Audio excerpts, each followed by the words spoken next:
আজকে ডিএসসি 1 পেপারের সাজেশনটা দিয়ে দিচ্ছি, তোমরা সাজেশনটা একটু দেখে নাও। ডিএসসি 1 পেপারে শুধুমাত্র ডিটেল স্টাডিজ আছে দুটি, একটা হচ্ছে রবীন্দ্রনাথ ঠাকুরের 4টি কবিতা এবং হিমস্বরাজ। এই দুটো কবিতা থেকে কিন্তু 2 মার্কস আর 5 মার্কসের প্রশ্ন আসবে, তাই এই পেপারটা একটুখানি টাফ, যেহেতু দুটো চ্যাপ্টার থেকে আসবে। বাদবাকিগুলো থেকে আসলে একটু সহজ হতো। এখানে নন ডিটেলস আছে প্রচুর, কিন্তু আগের ইয়ারের বেসিসে এইবারে সাজেশনটা আমি দিচ্ছি, কারণ আগের বারের ইয়ারে দ্য নন ভেজ কাউ এবং স্ত্রীর পত্র দুটো চলে এসছে, তাহলে এবারে সেগুলো আসবে না, যেহেতু অনেক নন ডিটেলস আছে। এবারের জন্য ইম্পর্টেন্ট দ্য শ্রাউড, মহেশ আর গোড়া।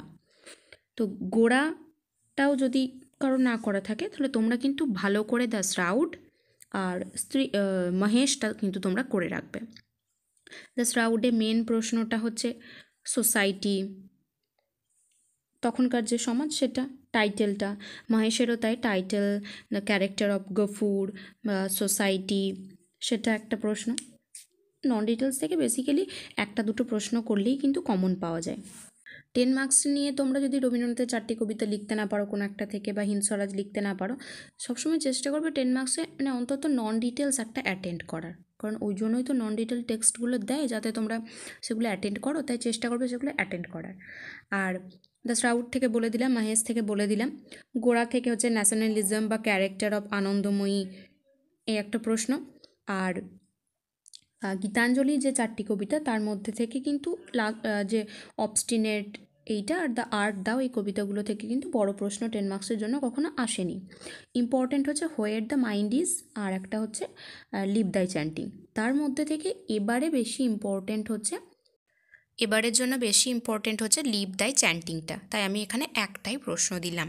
আর হিমস্বরাজ থেকে তো ইম্পর্টেন্ট এডুকেশন, প্যাসিভ রেজিস্ট্যান্স, স্বরাজ, গান্ধীজির মতে স্বরাজ কি, গান্ধীজি ব্রিটিশ এডুকেশন সিস্টেম বা ওয়েস্টার্ন এডুকেশন সিস্টেম সম্পর্কে কি বলেছেন, আর প্যাসিভ রেজিস্ট্যান্স কিভাবে আমরা রেজিস্ট করব, কিন্তু সেটা প্যাসিভভাবে অ্যাক্টিভভাবে নয়, এই সম্পর্কিত প্রশ্ন গান্ধীজির একটা, এডুকেশন থেকে একটা, প্যাসিভ রেজিস্ট্যান্স থেকে একটা। তোমরা যদি টেক্সটটা ভালো করে পড়ে রাখতে পারো তাহলে আলাদা করার এমনি কোনো নোট মুখস্থ করার দরকার নেই, বই থেকেই তোমরা লিখে দিতে পারবে।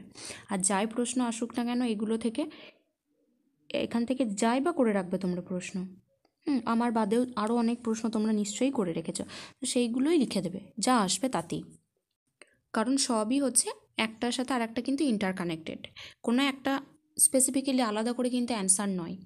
সবই দেখবে একটা অ্যান্সারের মধ্যে, তুমি যদি স্বরাজ লেখো সেখানেও তুমি প্যাসিভ রেজিস্ট্যান্স লিখতে পারো, সেখানেও তুমি এডুকেশন লিখতে পারো। আবার এদিকে এডুকেশন লিখতে গেলেও তোমার প্যাসিভ রেজিস্ট্যান্স, স্বরাজ এগুলোও তুমি লিখতে পারো, একটার সাথে কিন্তু একটা কানেক্টেড। রবীন্দ্রনাথ ঠাকুরের লিভ দাই চ্যান্টিং লিখতে গিয়ে তুমি সেখানে where the mind is without ফেয়ারের রেফারেন্সটাও একটু দিতে পারো, তাতে কোনো অসুবিধা নেই, নোটটা আরও ভালো হবে। আজকে এটুকুই থাক, থ্যাংক ইউ।